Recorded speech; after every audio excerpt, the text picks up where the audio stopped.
The interesting thing about fire alarms is that their entire purpose is to warn you of a fire, yet the thing that they seek, the thing they detect for, is smoke. This can get really annoying because sometimes you'll be cooking and you make the tiniest bit of smoke, and then the fire alarm immediately goes off and starts yelling at you. We'll proceed to ignore the fire alarm again and again and again until eventually the batteries start running out. And when the batteries start running out, it'll start doing this annoying, just gut wrenching beep. And rather than putting new batteries in the fire alarm, we just dismantle the whole thing.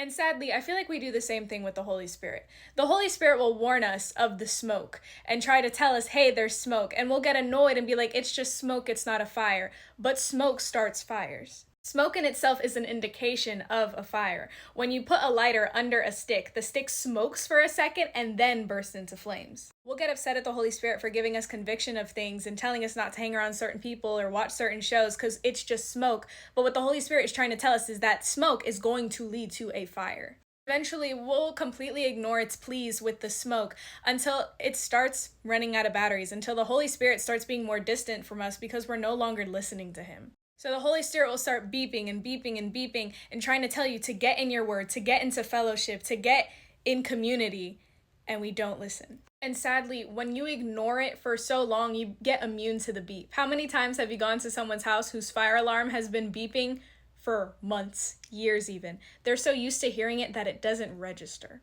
Or they'll just completely dismantle it. In the same way that we ignore the Holy Spirit so much to where when he convicts you, you don't feel anything anymore.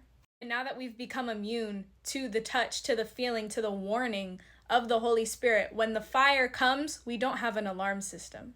And then when the fire comes, we don't have the Holy Spirit to tell us how to handle this situation, how to move through this situation, or even when he would have told you how to not get in that situation in the first place because you ignored the smoke.